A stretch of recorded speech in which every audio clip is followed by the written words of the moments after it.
yang indah ini. Sekarang saya mengajar di Sekolah Menengah Kebangsaan Derma. Saya mengajar subjek pendidikan moral dan juga geografi. Tapi meja saya ialah subjek pendidikan moral.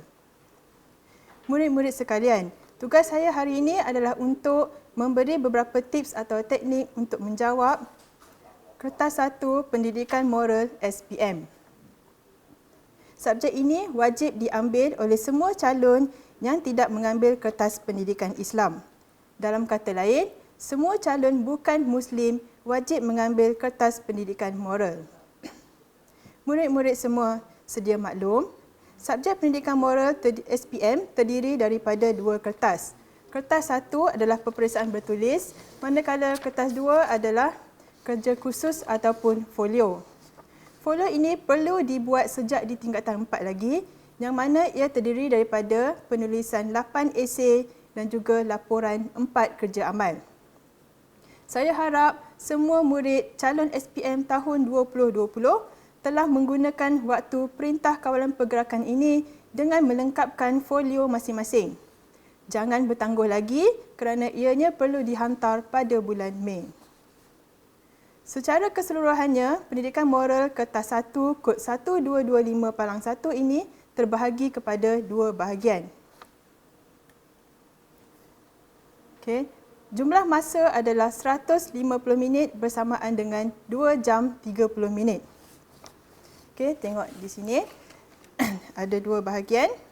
Bahagian A adalah bahagian struktur yang mengandungi 8 soalan di mana murid-murid wajib menjawab semua soalan, dan bahagian B adalah esei yang mengandungi 3 soalan yang mana murid-murid boleh menjawab salah satu daripada 2 daripada 3 soalan tersebut. Bahagian A iaitu struktur. Seperti saya kata tadi, ada 8 soalan. Pembahagian markah adalah 1 soalan bersamaan dengan 10 markah. Berbagai format susunan soalan dan markah.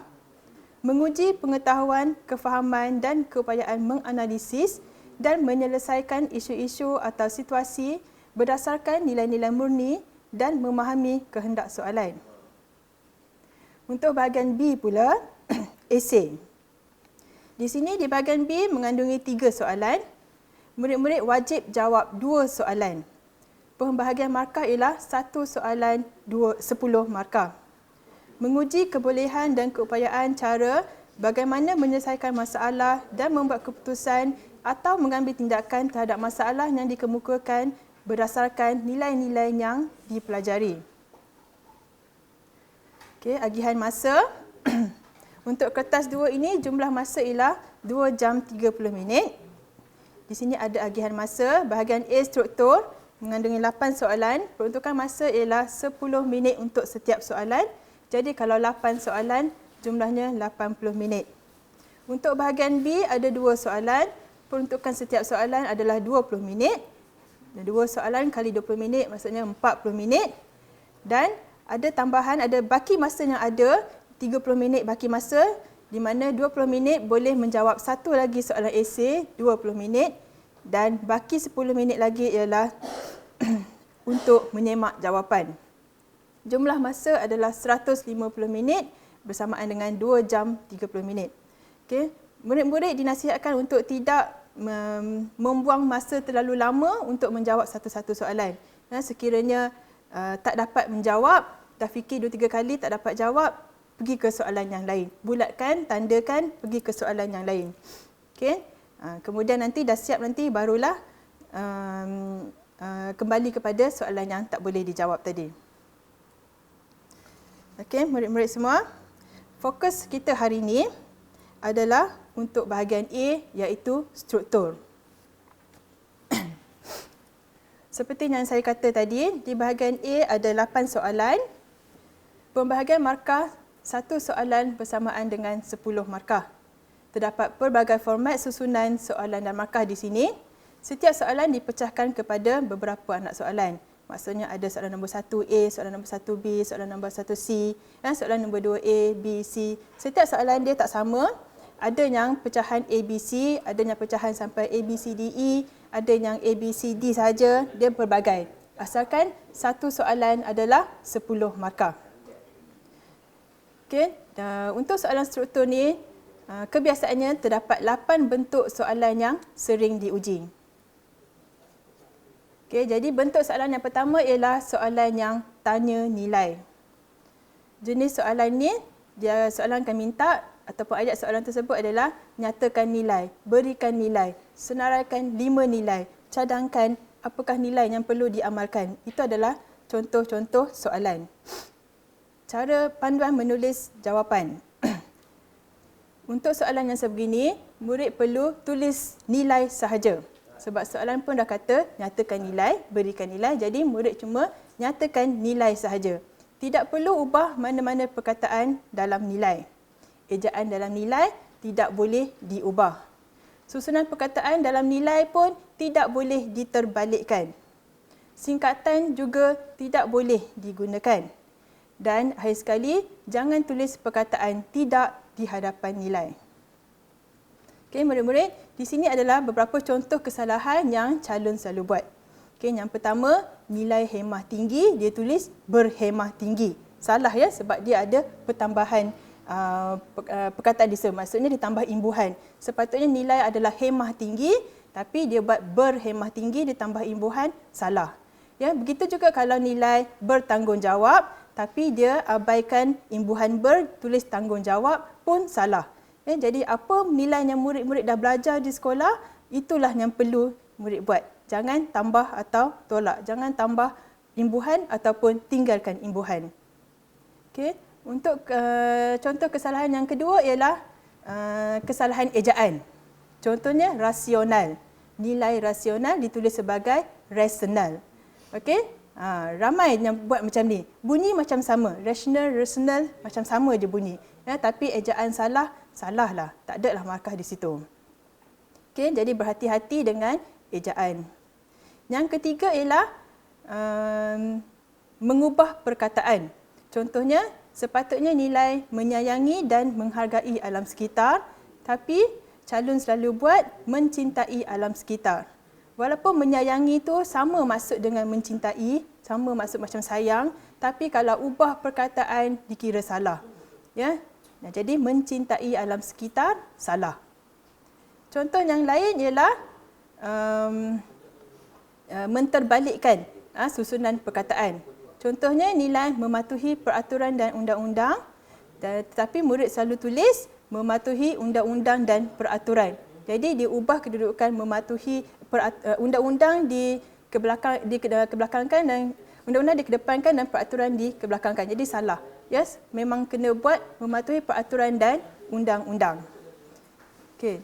Kemudian yang kelima, kesalahan lagi yang calon selalu buat, dia menggunakan singkatan.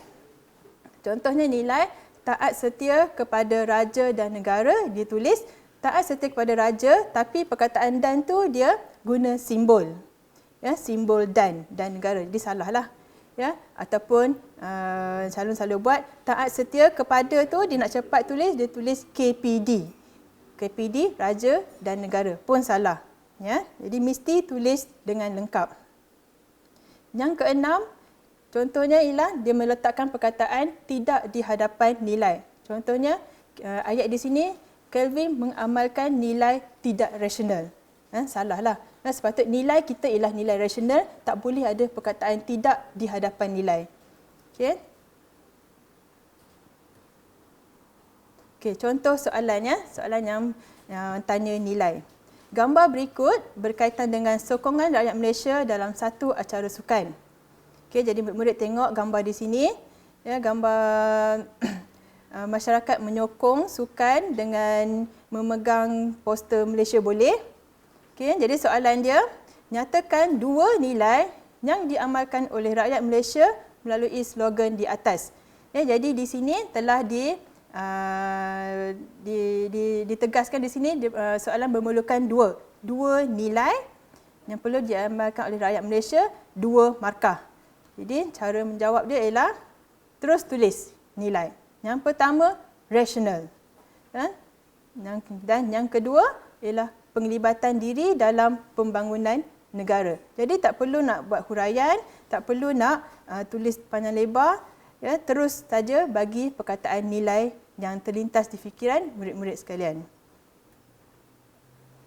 Bentuk soalan yang kedua dalam bahagian A struktur ni adalah soalan yang tanya maksud nilai. Okey, jadi soalan akan tanya, berikan maksud. Berikan maksud nilai mematuhi peraturan dan undang-undang. Berikan maksud nilai bertanggungjawab. Itu antara soalan yang sering ditanyalah.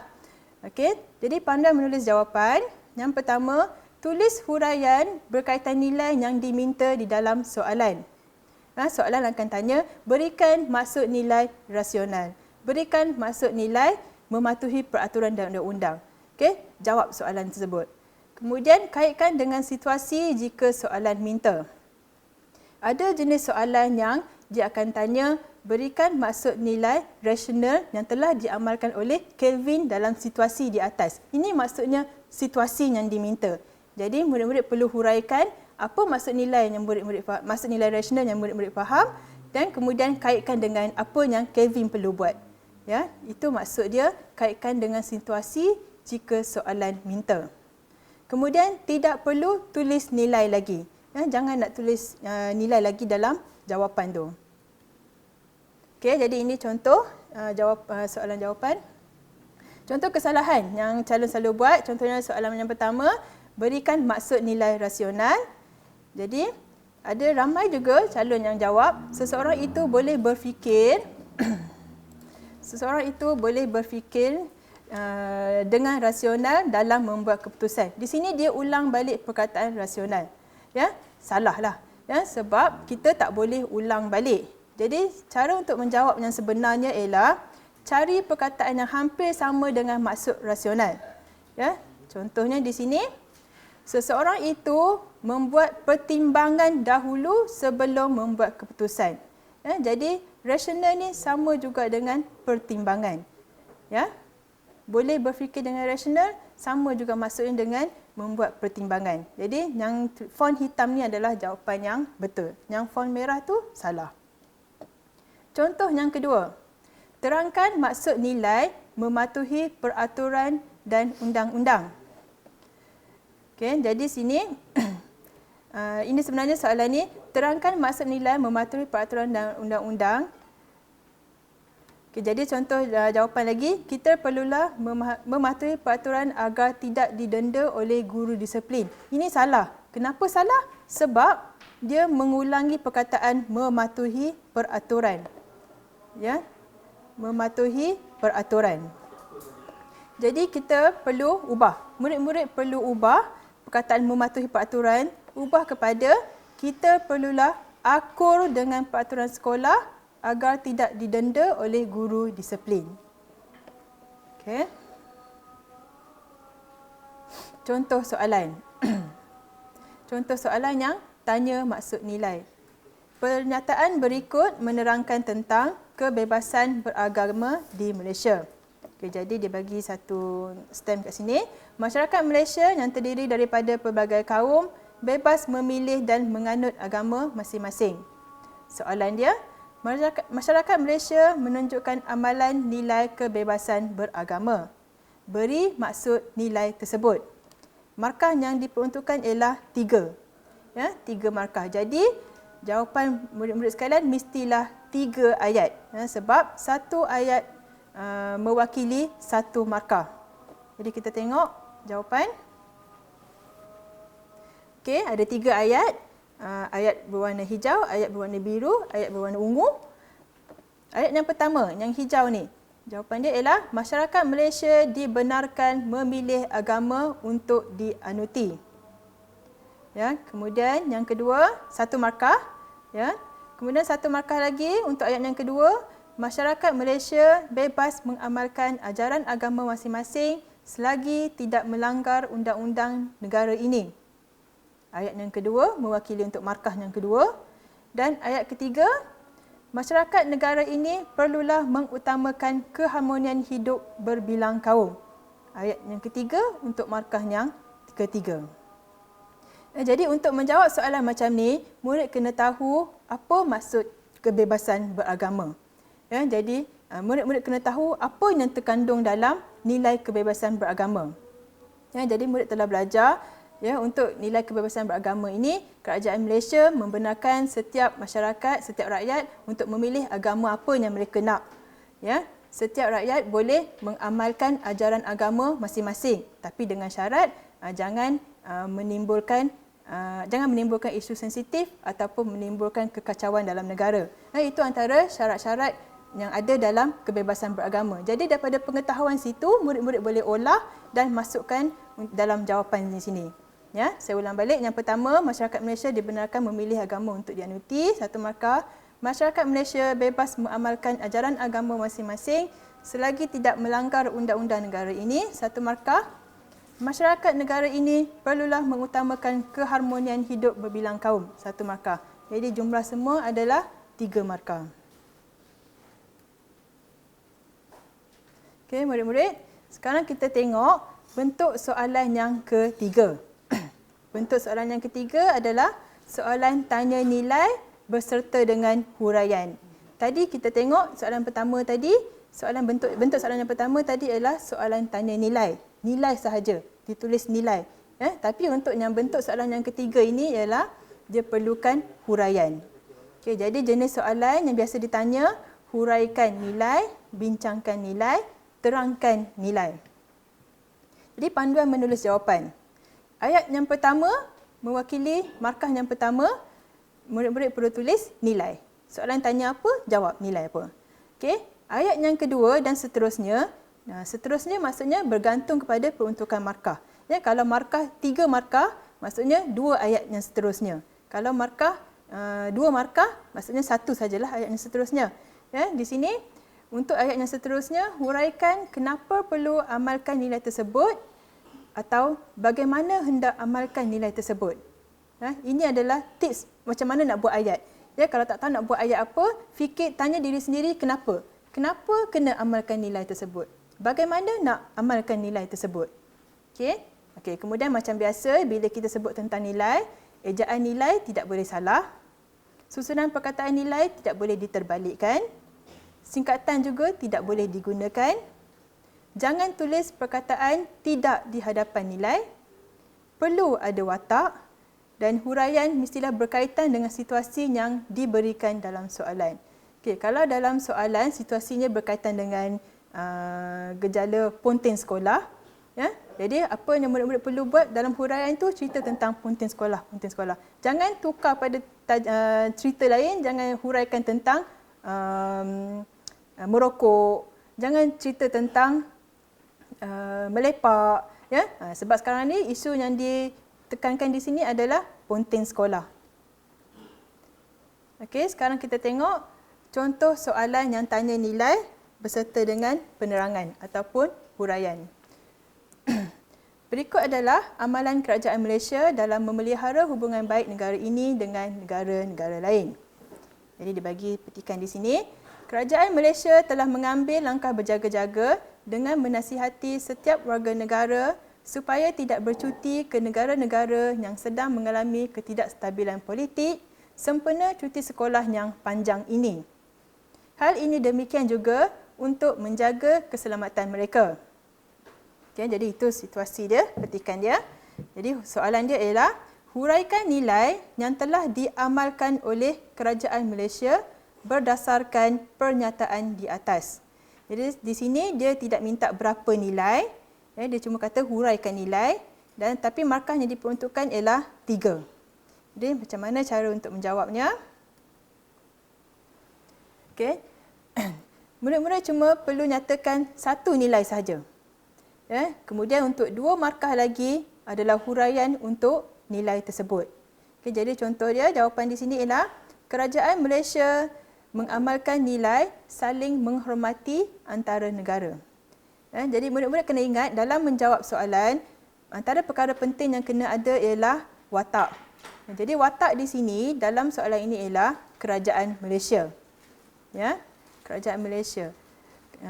Jadi ayat yang kedua ialah kerajaan Malaysia tidak mahu campur tangan dalam urusan negara lain agar memelihara hubungan baik sedia ada. Ini menjawab soalan kenapa kerajaan Malaysia mengamalkan nilai saling menghormati antara negara. Ya, jadi tanya diri sendiri kenapa. Kemudian ayat yang ketiga ialah kerajaan Malaysia menjaga keamanan dan keselamatan rakyat negara ini. Ini juga dia bertanya kenapa. Ya, kenapa kerajaan Malaysia mengamalkan nilai saling menghormati antara negara? Jadi jawapan dia ialah kerajaan Malaysia menjaga keamanan dan keselamatan rakyat negara ini. Jadi semuanya 3 markah. Okey, bentuk soalan yang keempat.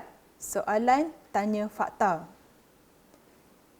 Jadi antara soalan yang sering ditanya ialah berikan akta, nyatakan perkara 153 kebebasan beragama, berikan akta tentang wanita, nyatakan peruntukan perlembagaan tentang bahasa.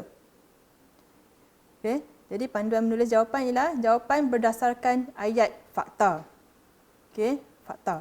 Jawapan tidak boleh dicipta atau ditulis sesuka hati kerana semua fakta dan undang-undang ini memang semua perkara ini wujud dan dipraktikkan di negara kita.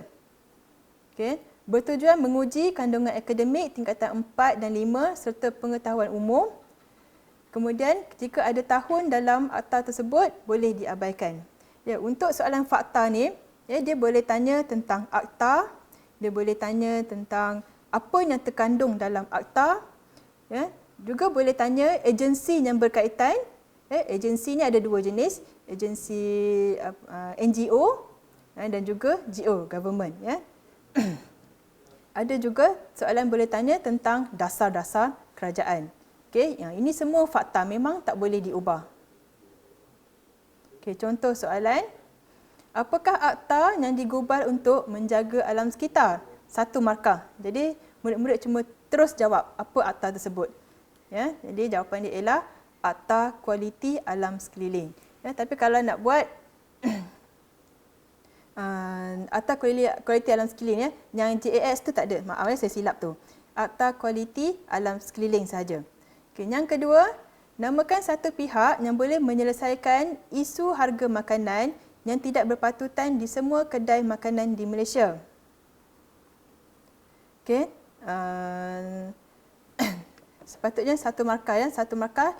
Jadi murid-murid terus menjawab Kementerian Perdagangan Dalam Negeri dan Hal Ehwal Pengguna, KPDN HEP. Ya, boleh terus tulis KPDN HEP pun boleh dah. Okey, berikut adalah bentuk soalan yang keempat. Yang seterusnya adalah bentuk soalan yang kelima. Di sini adalah soalan tanya langkah penyelesaian.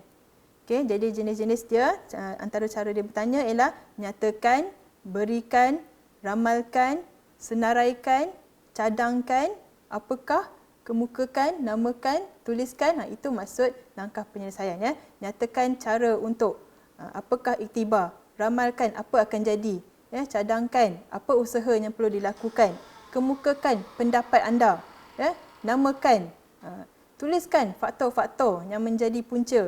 Itu antara contoh soalan. Jadi panduan menulis jawapan.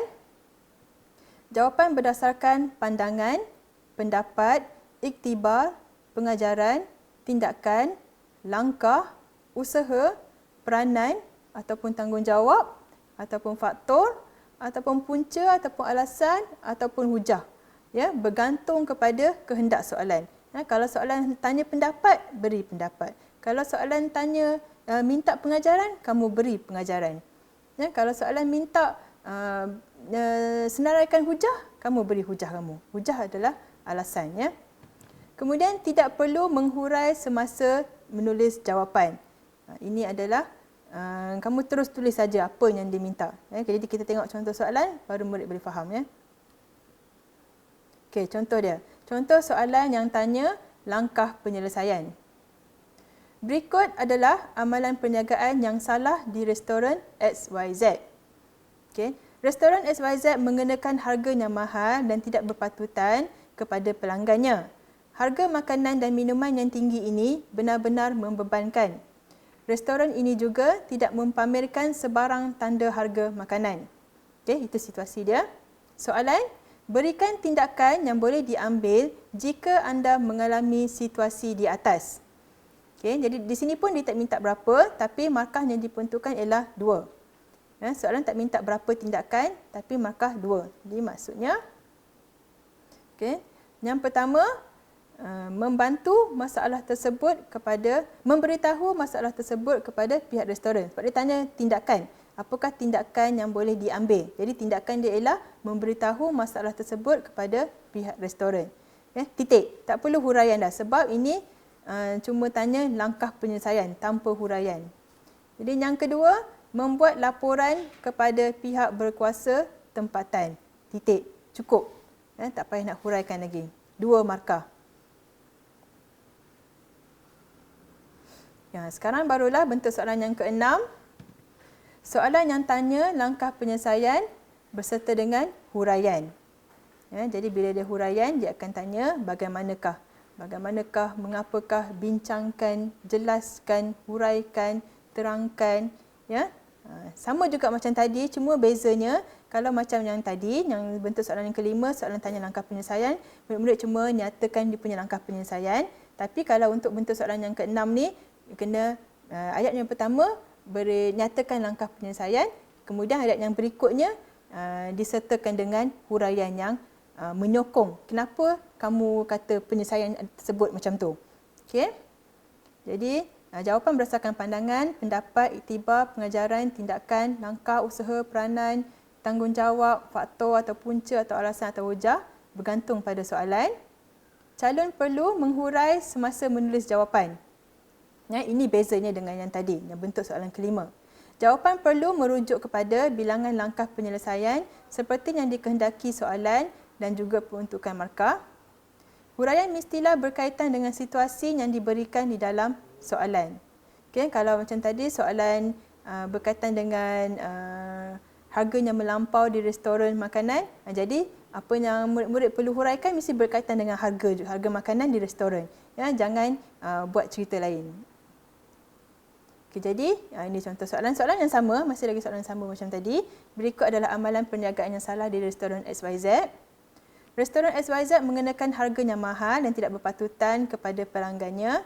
Harga makanan dan minuman yang tinggi ini benar-benar membebankan. Restoran ini juga tidak mempamerkan sebarang tanda harga makanan. Okey, soalan. Jelaskan 2 tindakan yang boleh diambil jika anda mengalami situasi di atas. Jadi di sini diminta 2 tindakan. Okey. Jadi jawapan dia bila ada 4 markah, diminta 2, maksudnya setiap langkah diikuti, mesti ada 2 langkah dan setiap langkah diikuti oleh 1 huraian. Contoh di sini, jawapan yang pertama, tindakan yang pertama ialah memberi tahu masalah tersebut kepada pihak restoran. Jadi huraian dia tanya kenapa? Kenapa kamu jawab macam tu? Kenapa tindakan dia ialah memberi tahu masalah tersebut pada pihak restoran? Jadi jawapan dia ialah pihak restoran akan lebih berhati-hati pada masa hadapan agar imej perniagaannya tidak tercemar. Okey. Jadi itu huraian untuk tindakan yang pertama. Tindakan yang kedua, tadi dah 2 markah, memberi tahu masalah tersebut pada pihak restoran 1 markah. Pihak restoran akan lebih berhati-hati pada masa hadapan agar imej perniagaannya tidak tercemar 1 markah, 2 markah dah. Jadi ada baki 2 markah lagi. 2 markah yang berikutnya adalah jawapan untuk nombor 2 untuk tindakan yang kedua, iaitu membuat laporan kepada pihak berkuasa tempatan.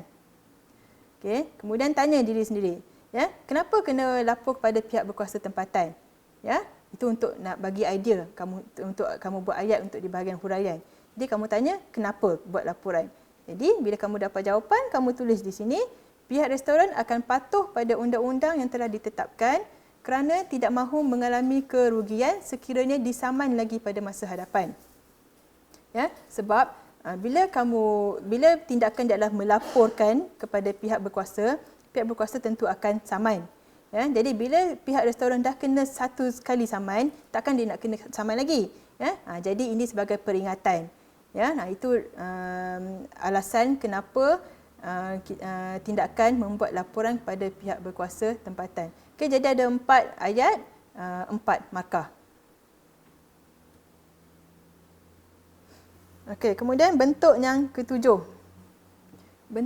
Soalan yang ke-7 adalah soalan kebat. Kebat, apa dia kebat? Kemahiran berfikir aras tinggi. Dalam soalan ini, soalan akan tanya, wajarkah Wajarkah tindakan tersebut diambil? Wajarkah hukuman rotan dilakukan kepada murid-murid di sekolah yang membuat kesalahan? Setujukah? Setujukah apa? Andaikan, bayangkan, pada pendapat anda, apa dia? Pada pandangan anda, apa soalan dia? Selalu setiap soalan dia akan mula dengan ayat-ayat macam ni lah. Apakah perasaan anda? Jadi untuk soalan yang macam ni, ia berkaitan dengan tentang pemahaman murid-murid dan perasaan calon terhadap situasi yang berlaku. Maksudnya di sini untuk soalan macam ni, murid-murid kena baca petikan dengan sampai betul-betul faham. Boleh menghayati apa dia petikan tersebut. Ataupun kalau gambar, kalau diberi gambar, murid boleh faham apa yang gambar tu nak sampaikan. Biasanya soalan jenis ini memerlukan calon menjawab persoalan utama dahulu, iaitu wajarkah, setujukah ataupun yang lain-lain lah. Andaikan tu apa dia. Ayat yang pertama jawab tu dulu. Kalau ditanya wajarkah, jawab wajar atau tak wajar. Titik. Lepas tu ayat yang berikutnya untuk huraian. Ataupun kalau ditanya setujukah, kamu jawab dulu. Setuju, tak setuju. Okey, titik. Lepas tu huraikan yang berikutnya. Bayangkan. Bayangkan apa? Bayangkan dulu disuruh kamu jadi apa, kena buat apa, macam tu. Kemudian ayat pertama maksudnya menjawab soalan utama dah 1 markah. Ayat kedua dan seterusnya bergantung kepada peruntukan markah adalah huraian kenapa jawab yang ayat 1 tadi. Maksudnya kenapa jawab wajar? Kenapa kamu pilih jawab tak wajar? Kenapa kamu pilih jawab setuju? Macam tu. Jadi kita tengok soalannya, contoh soalan. Contoh soalan kebat. Berikut adalah suasana di dalam sebuah kenderaan awam. Jadi kamu tengok betul-betul gambar tu, hayati betul-betul dalam kenderaan awam, ada 3 orang, ada 1 makcik macam sedih saja, kemudian ada 2 orang lelaki sedang berbual-bual dengan rancak, bercakap telefon, bercakap dengan kuat. Okey, kena faham betul-betul gambar tu. Kemudian jika anda adalah wanita di dalam gambar di atas, apakah perasaan anda? Jelaskan. Okey, jadi di sini maksudnya kamu kena letakkan diri kamu sebagai wanita tersebut. Kemudian jawab, jelaskan, beri perasaan kamu, kemudian jelaskan. Okey, jadi ayat yang pertama, markah yang pertama, kalau kamu sebagai wanita di dalam kenderaan awam tersebut, apa perasaan kamu? Jadi contoh di sini ialah marah. Okey, lepas tu kemudian tanya diri sendiri, kenapa nak marah? Kenapa kamu jawab marah? Jadi marah kerana kedua-dua lelaki tersebut bercakap dengan kuat di dalam kenderaan awam. Itu menjawab soalan kenapa marah. Kemudian tanya lagi, bagaimana atau kenapa. Tapi contoh di sini ialah kenapa lagi. Kenapa marah lagi? Kerana mereka tidak menghormati perasaan saya dan orang lain. Bercakap kuat-kuat, sedangkan orang dah penat balik kerja, penat-penat duduk dalam kenderaan awam, perlu bertenang, perlu berehat, sedangkan 2 orang jejaka ni berbual-bual dengan kuat di dalam kenderaan awam. Jadi sebab itulah wanita tersebut marah. Okey, di sini saya nak tegaskan lagi sekali, dalam menjawab soalan struktur, struktur ataupun esei sama saja. Apa yang penting ialah watak. Kamu baca soalan betul-betul, watak kamu kena tahu siapa. Contohnya dalam soalan ni, watak di sini adalah wanita.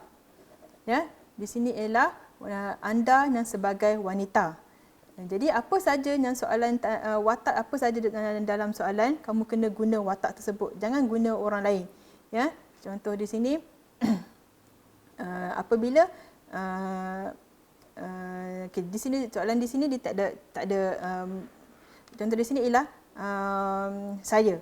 Saya adalah watak wanita dalam situasi di sini. Jadi kamu kena betul-betul menghayati. Janganlah kamu jawab wanita tersebut. Salah wanita tersebut berasa marah. Wanita tersebut marah kerana tak bolehlah. Sebab soalan di sini kata jika anda adalah wanita. Jadi kamu kena jawab saya. Jadi 3 ayat 3 markah. Okey, bentuk soalan yang ke-8 yang terakhir adalah soalan berbentuk rumusan.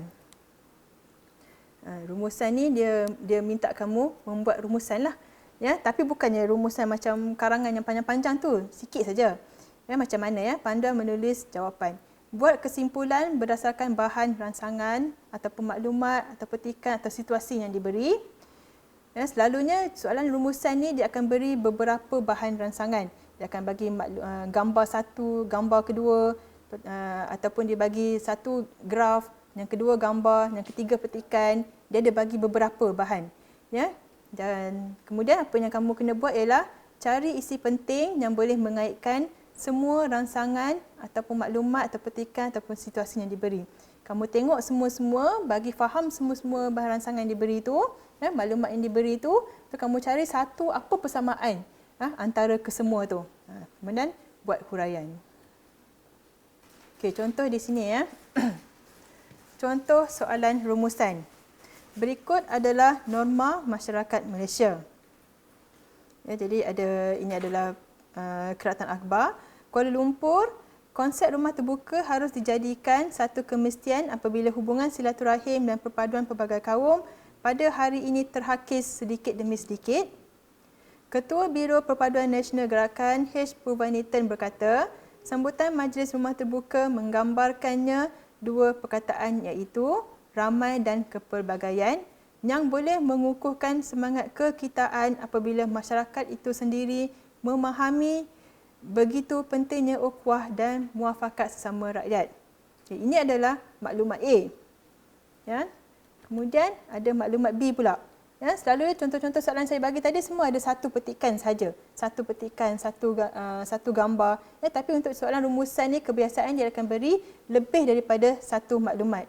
Ya, jadi contoh di sini maklumat yang kedua, maklumat B. Taipusam diraih meriah di seluruh negara. Ya, ini adalah petikan akhbar juga. Kuala Lumpur, Taipusam yang diraih pada bulan Tai, bulan ke-10 dalam kalender Tamil, disambut meriah oleh jutaan penganut agama Hindu di seluruh negara bersempena memperingati kelahiran Dewa Murugan hari ini. Kemeriahan sambutan perayaan itu khususnya di Batu Caves menyaksikan lautan penganut Hindu dan pelancong tempatan serta asing membanjiri kuil Sri Subramaniar Swami di sini sejak jam 6.30 pagi dan ada yang turut sama mendaki 272 anak tangga di kuil berkenaan. Bagi penganut Hindu, peluang menghadiri upacara keagamaan itu digunakan untuk menyempurnakan nazar masing-masing dengan membawa pal kudam iaitu belanga susu dan kavadi selain memecahkan kelapa serta mencukur kepala sebagai penebus dosa. Di Selangor, pelajar Chin Siu B 23 mengambil kesempatan cuti umum membawa ahli keluarganya berkunjung ke Batu Caves bagi menyaksikan suasana perayaan itu. Okay, jadi ada dua maklumat. Okay, soalan dia, apakah rumusan yang dapat anda nyatakan daripada keseluruhan maklumat yang diberi? Okay, jadi kalau tengok balik, yang pertama maklumat A tadi tentang rumah terbuka. Rumah terbuka, bila rumah terbuka ada pelbagai kaum yang pergi sama-sama menyambut. Lepas tu ada lagi isi penting di situ ialah perkataan ukhuwah muafakat sesama rakyat. Okey. Di sini Taipusam ni, okey, di awal-awal petikan dia cerita tentang sambutan Taipusam. Tapi isi penting dia sebenarnya di bahagian bawah tu, ayat bawah tu. Di Selangor, pelajar Chin Siu B 23 mengambil kesempatan cuti umum membawa ahli keluarganya berkunjung ke Batu Caves. Okey, kita tahu Chin Siu B ni adalah seorang yang berbangsa Cina, ya, tapi dia turut sama-sama meraihkan perayaan Taipusam yang memang diraihkan oleh rakyat yang kaum India. Okey. Jadi rumusan yang boleh dibuat di sini ialah masyarakat Malaysia yang berbilang bangsa dan agama sama-sama menyambut perayaan sesuatu kaum dengan harmoni. Ya, itu je rumusan dia. Rumusan ni saya kalau diminta satu markah, buat satu ayat tapi seelok-eloknya ayat yang panjang. Ayat yang panjang ni maksudnya dia ada wataknya, cukup ada watak, cukup ada sebab kenapa dan bagaimana, ya, supaya ayat itu lengkap baru boleh dapat markah, ya. Sebab kalau ayat yang terlalu pendek, ayat yang tergantung, murid-murid sukar nak dapat markah kat situ. Ya, jadi dekat sini contoh di sini ialah masyarakat Malaysia yang berbilang bangsa dan agama sama-sama menyambut perayaan sesuatu kaum dengan harmoni. Satu markah. Ya. Okey ya. Berikut tadi adalah 8 bentuk soalan yang sering ditanya, yang sering keluar dalam SPM. Ya. Di sini ada lagi satu tips yang saya nak berikan. Soalan dan markah menunjukkan jumlah jawapan yang perlu diberikan oleh calon. Ya, calon, murid-murid semua, ya, bila dapat soalan, tolong baca soalan betul-betul. Ya, fahamkan betul-betul, tengok betul-betul berapa yang diminta. Ya, berapa langkah, berapa akta, berapa nilai yang diminta. Kemudian tengok juga peruntukan markah. Ya. Kadang-kadang ada soalan yang dia minta berikan 2 nilai. Jelaskan 2 nilai markah 4, tapi dia sediakan ruangan Roman 1, Roman 2. Jadi kita tahu memang dia minta 2. Ya, kadang-kadang soalan dia tak minta berapa pun. Dia tak kata berapa tindakan, berapa akta, berapa apa, tapi dia sediakan Roman 1, Roman 2. Tak apa. Ya, jadi murid-murid memang boleh tahu kena jawab 2 jawapanlah. Tapi ada juga soalan yang dia tanya berikan nilai yang perlu diamalkan dan huraikan kenapa. Ya, markah 3. Jadi kalau kat sini dia tak bagi Roman 1, Roman 2, Roman 3, dia cuba bagi ruang kosong saja yang banyak. Ya, dia bagi garisan-garisan, 4 atau 5 garisan. Jadi di sini kalau dia tak minta berapa langkah, berapa nilai, berapa apa, murid jawab 1 saja. Tapi ayat yang baki tu adalah huraian. Kenapa jawab ayat pertama tu? Ya, kenapa jawab nilai tersebut? Kenapa jawab tindakan tersebut? Ya, itu saja. Sebab tu kena tengok juga markah. Bukan sekadar tengok soalan, markah pun kena tengok juga. Ya. Okey, walau bagaimanapun, tak kiralah berapa bilangan fakta ke, nilai ke, markah ke, ruang jawapan yang diperuntukkan ke, ya, calon dinasihatkan memberi jawapan lebih daripada yang diminta. Maksudnya, contohnya kalau soalan tanya, berikan 2 nilai yang perlu diamalkan oleh Kevin. 2 nilai. Tapi kamu jawab 4. Tak apa, tak ada masalah. Ya, dan seelok-eloknya macam tu. Ya, dan dia tak ada had. Kamu nak jawab berapa pun tak apa. Ya, pemeriksa akan tanda semua, akan baca semua. Ya, tapi markah maksimum kalau peruntukan dia 2 markah sajalah, ya, yang diambil.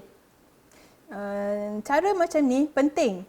Ya, sebab mungkin dalam 4 jawapan yang calon jawab tu, yang murid-murid jawab tu, mungkin yang pertama salah, yang kedua betul, yang ketiga betul, yang keempat salah. Ya, jadi yang pertama salah tu dia dah sebab ada 4, jadi pemeriksa boleh cari mana lagi satu lagi untuk dapat markah. Ya, jadi jawab lebih. Kemudian ini bertujuan untuk backup mana-mana jawapan yang mungkin salah dalam soalan tersebut. Ya, ini macam yang saya cakap tadi lah. Okey. Dalam pendidikan moral ni, kita tak boleh lari daripada nilai. Ya, untuk KBSM ni, di mana tahun ini adalah tahun yang terakhir soalan KBSM, ya, kita ada 36 nilai. Ya, jadi murid-murid kena hafal semua nilai tersebut. Ya. Pada menghafal 36 nilai tu, murid-murid kena tahu nilai apa duduk dalam bidang mana. Ya, contohnya dalam 36 nilai ni sebenarnya dia telah diagihkan kepada 7 bidang yang berbeza. Okey, jadi bidang yang pertama ialah bidang perkembangan diri. Ya, jadi apa nilai yang ada dalam bidang perkembangan diri? Murid-murid kena tahu. Ya, contohnya bidang dalam perkembangan diri ialah hikmah tinggi, kasih sayang, rasional, keadilan, bertanggungjawab. Ya, ada 12 semuanya. Kena hafal semua tu. Okey. Bidang yang kedua adalah nilai yang berkaitan dengan kekeluargaan. Contohnya, hormat dan taat kepada anggota keluarga, tanggungjawab terhadap keluarga, lagi apa lagi? Kasih sayang terhadap keluarga. Ya, itu adalah nilai-nilai yang terkandung dalam dalam bidang yang berkaitan dengan kekeluargaan. Ya.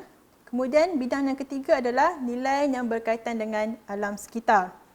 Ya, apa nilai-nilai yang ada dalam bidang ini? Ya, antaranya ialah menyayangi dan menghargai alam sekitar, keamanan dan kemapanan alam sekitar. Lagi apa lagi? Peka terhadap isu-isu alam sekitar.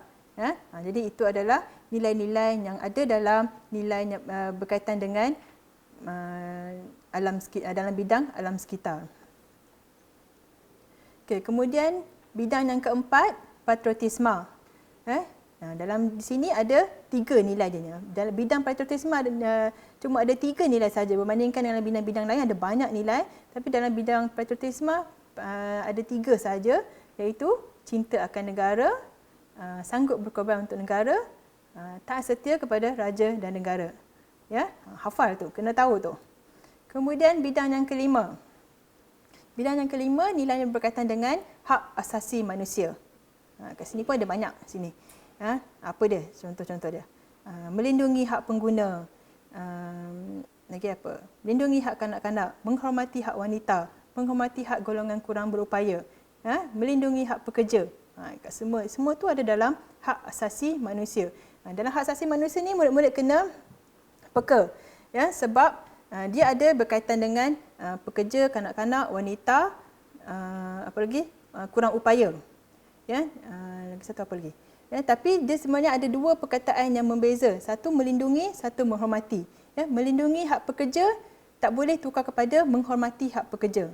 Menghormati hak wanita tak boleh tukar kepada melindungi hak wanita. Jadi di sini murid-murid kena berhati-hati. Ya, ingat betul-betul, faham betul-betul. Bidang yang keenam adalah nilai yang berkaitan dengan demokrasi. Kat sini ada apa? Nilai kat sini antaranya ialah mematuhi peraturan dan undang-undang, sikap keterbukaan, lagi ada apa lagi? Penglibatan diri dalam pembangunan negara. Semua itu ada dalam bidang yang keenam, nilai yang berkaitan bidang yang berkaitan dengan demokrasi. Ya. Akhir sekali, bidang yang ketujuh ialah keamanan dan keharmonian. Di sini pun ada 3 saja nilai. Hidup bersama secara aman, saling menghormati antara negara, saling membantu dan bekerjasama. Okey.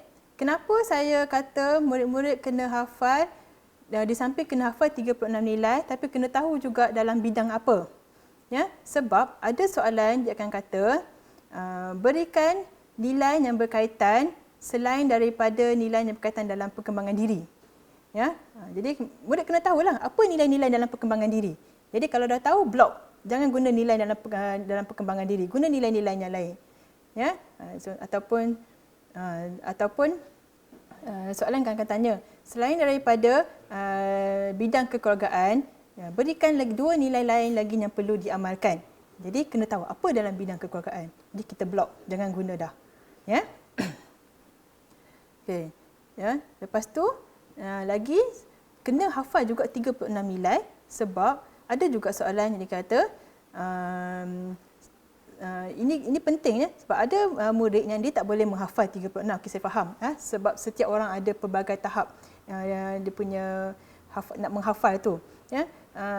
Jadi ramai orang yang mengambil jalan mudah, dia akan pilih beberapa nilai yang dia rasa senang. Antara nilai yang senang ialah rasional, bertanggungjawab. Ya, untuk semua soalan yang tanya nilai, dia akan jawab rasional, bertanggungjawab, rasional, bertanggungjawab. Okey. Ya, kalau soalan dia tanya apakah nilai, kamu boleh cara ni berkesan.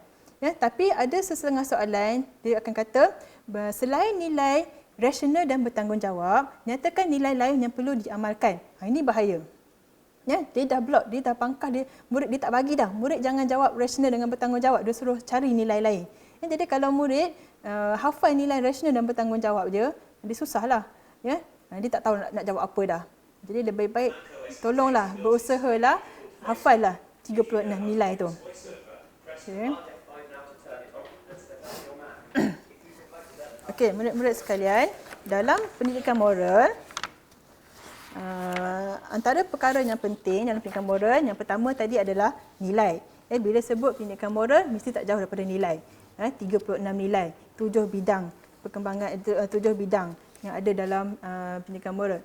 Ya, tapi sebenarnya ada 4 perkara yang penting yang perlu murid kuasai dalam pendidikan moral ni. Ya, yang pertama nilai, yang kedua dasar-dasar kerajaan. Ya, jadi murid kena tahu apa dia dasar-dasar kerajaan. Ya, jadi di sini ada 14 dasar. Di sini saya dah cuba kupaskan daripada sukatan tingkatan 4 dan tingkatan 5. Jadi lebih kurang ada 14 dasar yang ada dalam buku teks. Tapi tak mustahil soalan akan tanya dasar-dasar yang baru, yang lain yang tak ada dalam buku teks. Sebab tu murid-murid semua digalakkan untuk buatlah pembacaan lain selain daripada buku teks. Ya, bacalah surat khabar, bacalah rencana, bacalah macam-macam, ya, untuk mendapat lebih banyak ilmu. Jadi kalau daripada buku teks ada 14 dasar. Yang pertama adalah bersih, cekap dan amanah. Dasar kedua, dasar bahasa kebangsaan. Yang ketiga, dasar berkecuali. Yang keempat, dasar ekonomi baru. Yang kelima, dasar hutan kebangsaan. Yang keenam, dasar kebudayaan kebangsaan. Yang ketujuh, dasar pandang ke timur. Yang ke-8, dasar pembangunan nasional. Yang ke-9, dasar pembangunan pendidikan Malaysia. Yang ke-10, dasar pendidikan kebangsaan. Yang ke-11, dasar pengguna negara DPN 2002. Yang ke-12, dasar satu murid satu sukan. Yang ke-13, dasar wanita negara. Yang ke-14, wawasan 2020. Dasar-dasar ni seperti ini macam yang soalan fakta tadi. Ya, murid-murid tak boleh ubah apa pun perkataan dalam ni. Ya, tak boleh tulis bersih, amanah, cekap. Tak boleh. Tapi kena bersih, cekap dan amanah. Mesti tepat. Ya, dasar bahasa. Tak boleh salah. Ya, tak ada markah. Mesti dasar bahasa kebangsaan. Ya, ataupun contoh lagi apa? Dasar pembangunan pendidikan Malaysia. Nombor 9 tu. Tapi murid jawab dasar pembangunan pendidikan sahaja. Okey. Okay, yang berikutnya adalah akta. Ya, akta pun kena tahu juga, ada banyak akta. Ya, tapi antara dalam tingkatan 4 tingkatan 5 ada 28 akta di sini.